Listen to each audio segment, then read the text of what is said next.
Kembali di Perempuan Bicara, kita masih bahas topik kita malam ini, korupsi mendarah daging, perlukah koruptor dilabeli maling?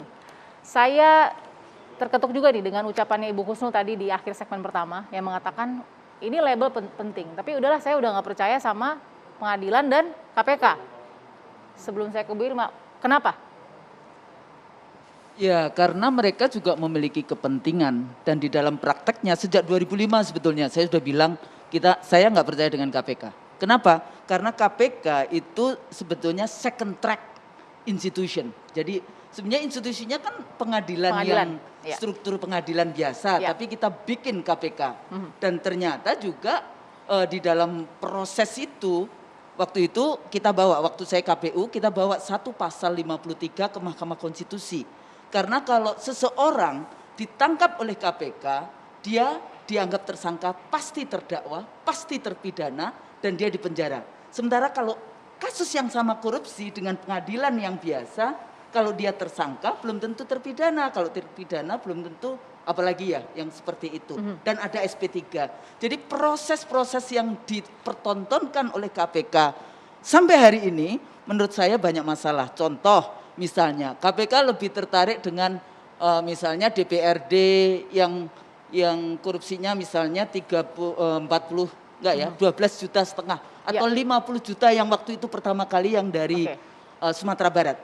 Tapi pada saat yang sama ada koruptor sejati yang sampai 35 triliun nggak diapa-apain.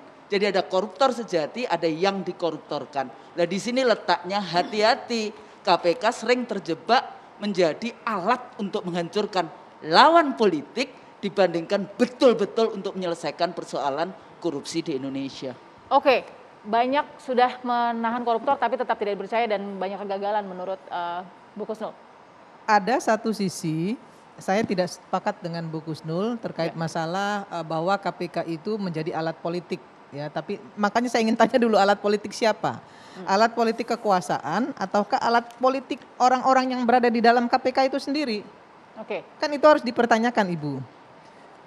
Karena begini, sepanjang kita tahu bahwa dengan super body-nya KPK dari awal sampai akhir ini, ya tidak ada satupun termasuk presiden yang bisa mengintervensi KPK. Bahkan kemudian di periode sebelum ini, mantan ketua KPK pengen jadi presiden. Datang loh ke partai-partai politik menawarkan diri untuk jadi presiden. Kan gitu. Nah ya ini yang saya sepakat, ada hal yang saya sepakati dari Ibu Husnul, tapi ada juga yang saya tidak sepakati gitu ya. Sebagai alat politik tidak setuju? Ya, kalau sebagai alat politik pemerintah menurut saya tidak. Tapi sebagai alat politik pribadi untuk menghancurkan lawan-lawannya dengan, mohon maaf ya, saya juga pernah tahu juga gitu ya, ada hal-hal tertentu lah ya, string-stringnya gitu. Ini yang sebenarnya membuat KPK itu dibutuhkan memang untuk mengendalikan korupsi, tapi juga kita harus hati-hati juga karena dengan super body-nya mereka akhirnya mereka menjadi penguasa di atas negara.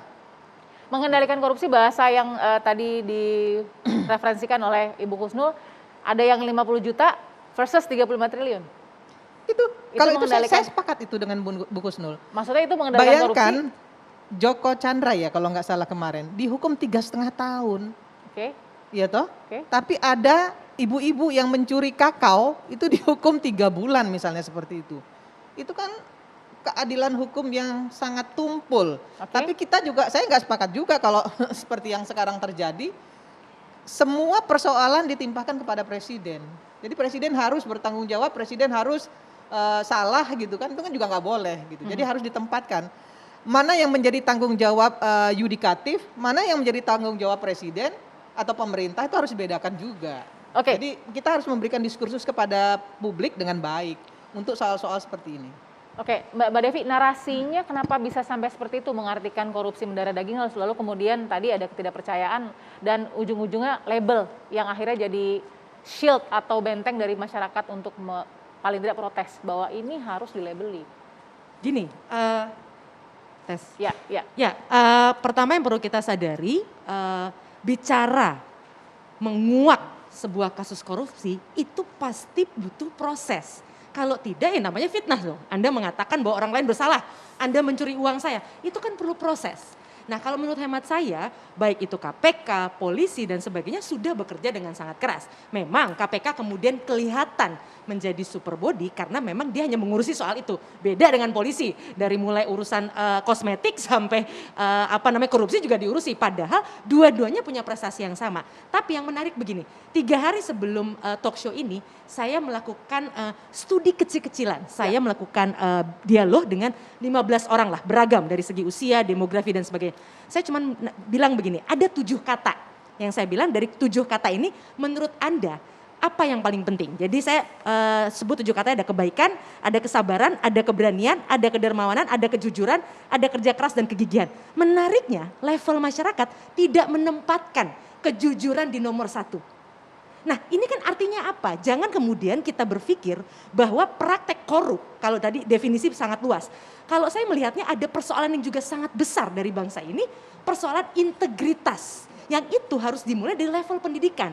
Ini kita bisa compare dari negara lain yang konteksnya mampu menginduksi kesadaran bahwa jujur itu penting. Jadi kalau masyarakat sudah paham tentang kejujuran, mau KPK namanya, mau apapun namanya, mungkin bisa jadi sudah tidak diperlukan kalau memang masyarakatnya sudah punya integritas yang kuat. Jadi saya tidak mau kita semua hanya sekedar memojokkan kelompok tertentu seakan-akan mereka bersalah, tapi kita juga perlu arif, jangan-jangan saya sendiri juga melakukan korupsi waktu, korupsi lain-lain. Fatal nggak narasi ketimpangan hukum antara A dan B? Tadi yang sebagai contoh tadi. Kalau bicara hukum, kita juga perlu hati-hati. Saya bukan pakar hukum, Ya. tapi misalnya ada satu kejadian yang menarik yang baru divonis, katanya vonisnya tidak tepat. Saya tanya dengan pakar hukum, Ya. Mas ini seperti apa? Kok katanya 12 tahun salah? Ternyata jelas dari awal misalnya vonisnya adalah suap. Suap itu ternyata paling mentok 12 tahun, berarti kan sudah benar. Nah artinya literasi atau pendidikan tentang hukum sendiri juga masih sangat lemah, bahkan misalnya media, masyarakat dan sebagainya, sehingga orang dengan mudah memvonis orang lain. Itu yang perlu hati-hati menurut hemat saya. Saya mau sedikit Bilkis. Ya. Jadi begini, di atas hukum, di atas undang-undang tuh ada yang namanya moral. Jadi mau dia hakim, mau dia jaksa, ya penuntut umum dan lain sebagainya, menurut saya tidak boleh hanya berpegang, mohon maaf mungkin Asmi nanti bisa tambahin, nggak boleh hanya berpegang kepada aturan hukum, karena masih ada moral di situ. Jadi jangan karena bicara masalah pasal kemudian dikenakan hukuman 2 tahun penjara gitu. Sementara yang dikorupsi 5 triliun misalnya seperti itu, kan nggak benar juga. Moral Karena dengan kasus yang disangkakan oleh penuntut umum, jaksa itu hanya penyuapan. Ini kan nggak benar juga gitu loh. Kalau menurut saya ada yang paling tinggi dari supremasi hukum kita yaitu moral. Moral dengan parameter siapa Mbak Asfi yang dimaksud Mbak Irma? Ya, ini memang rumit ya, tapi rasa keadilan itu sebetulnya tidak bohong ya. Dan sebetulnya salah satu metode itu adalah disparitas hukuman atau ada ketimpangan. Misalnya kalau kita hitung Jaksa Pinangki itu putusannya kan, dengan orang yang dituduh mencuri 3 buah kakao, mengambil 3 buah kakao. Maka kita akan sangat sadar bahwa apa yang menimpa itu sangat tidak adil. Jaksa Pinangki itu sangat kecil sekali hukumannya. Nah kalau kita lihat tadi soal penegakan korupsi, saya kalau di periode sekarang saya tidak percaya dengan KPK gitu ya. Tapi kalau kita lihat sebelum-sebelumnya, ini lembaga yang paling ideal dalam segala kelemahannya dalam pelaksanaan. Misalnya, pernahkah Kapolri dijatuhi sanksi etik oleh Propam? Kan nggak pernah. Jaksa Agung pernah nggak? Tapi pimpinan KPK beberapa orang kena, termasuk Ketua KPK gitu pada suatu periode karena macam-macam gitu ya. Dia bisa kena sanksi etik oleh internal. Nah sekarang justru kalau super body sekarang pertanyaannya Dewan Pengawas KPK itu hasil revisi undang-undang KPK diawasi oleh siapa? Kan nggak ada gitu. Dan kalau soal presiden, saya sepakat tentu saja. Tapi contoh kasusnya ada dong etik misalkan Dewan Pengawas Lili. Lili kan Ibu Lili kan pimpinan, bukan Dewan Pengawas. Maksudnya sudah sempat ada hukuman etik juga dari Dewan Pengawas. Betul, meskipun lebih banyak lagi laporan masyarakat yang tidak ditindaklanjuti. Tapi pertanyaan saya, kalau kita mengatakan Dewan Pengawasnya sendiri melanggar etik, kan mungkin itu ya. Itu diadili oleh siapa? Dan soal kenapa Pak Jokowi dilibatkan dalam persoalan KPK saat ini, ya kenapa Pak Jokowi menyetujui revisi undang-undang KPK dan memasukkan KPK ke dalam ranah eksekutif. Kalau waktu itu 2019 Pak Jokowi nggak setuju, maka Pak Jokowi bisa bilang itu bukan tanggung jawab saya, itu lembaga independen, bukan ranah eksekutif. Tapi karena beliau menyetujui ya tanggung jawab dong. Pimpinan tertinggi eksekutif siapa kalau bukan presiden? Nggak bisa juga bicara seperti itu. Ya, semua diserahkan kepada presiden. Yudikatif, eksekutif itu beda. Dudukkan soalnya di posisi masing-masing. Jadi kalau presiden mengintervensi yudikatif itu salah. Di undang-undang nggak boleh itu. Apa Itu hukumnya nggak tuh? boleh. Salahnya Kita hukumnya ini apa? kan sekarang ya gini. Revisi undang-undang Enggak. KPK kan sudah membuat mereka jadi ranah eksekutif, Bu. Pasalnya begitu. Ketatanegaraan bilang begitu. Indonesia itu ada dua. Kita di sini ya, positioning kita itu presidensial tapi juga parlementer. Oke. Ya kan? Jadi kekuasaan presiden itu dibatasi oleh parlemen kita. Itu Berarti juga harus dipahami. Sepakat, gitu. berarti DPR salah kan Nggak waktu itu, bisa Bu, juga. bikin revisi. Berarti DPR Indonesia salah bikin Nah, revisi Indonesia undang-undang tuh- KPK Saya bilang, memasukkan kalau ke ranah mau seksual. bicara- Nggak, jadi DPR Itu salah atau tadi tidak? sistemnya presidensial. Oke. Ini sebetulnya pertanyaan saya sejak 2005. Ya, sebetulnya KPK waktu itu apakah dia menjadi alat presiden ya, ataukah dia sebagai lembaga yudikatif. Tapi prakteknya itu tetap dia menjadi alat presiden persoalannya. Jadi kalau dalam ilmu politik itu nggak bisa ngelihat, oh iya presiden nggak intervensi. Emang kalau intervensi pada cerita? Kan enggak, permainan politik semuanya berada di bawah meja di dalam konteks itu. Nah, dulu pertanyaan saya tentang pengadilan tipikor sendiri. Apakah pengadilan tipikor juga tidak diintervensi oleh KPK? Di dalam praktek beberapa pengadilan tipikor yang saya hadir di situ, ada yang namanya pengaruh-pengaruh dari KPK. Dan dari semua ini kan saya yang sudah pernah diinterogasi sama KPK. 2 kali Garis saya bawah. diinterogasi oleh KPK. Saya tahu persis bagaimana caranya mereka melakukan interogasi. Bagaimana, Bu? Ya? Bagaimana kalau Ya dalam- nggak ada dengan bukti, pokoknya dimain-mainkan. Tapi yang memainkan sebetulnya bukan, ya itu tadi, dia menjadi alat dari kekuasaan. Apakah itu kekuasaan di dalam struktur politik, ataukah tadi dari kekuasaan-kekuasaan para bandar, Oke. yaitu oligarki ekonomi yang kemudian memainkan semua persoalan di Republik kita ini. Ya. Tapi waktu itu kasus Ibu kan nggak lanjut ya? Saya nggak pernah tersangka, jangan salah, ini suka salah ini. Oh, Kayak jadi gitu. tidak pernah tersangka ya Bu Kusnul, jangan Enggak, sampai tapi salah. saya 2 kali dipanggil dari jam 9 pagi sampai jam 9 malam. Jadi saya tahu persis bagaimana proses-proses di dalam.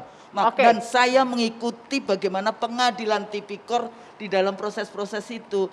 Oleh karena itu, saya waktu itu sudah katakan, Ya, jangan sampai kita bikin yang namanya second track institution di dalam menyelesaikan masalah korupsi, tapi dia adalah korup themselves.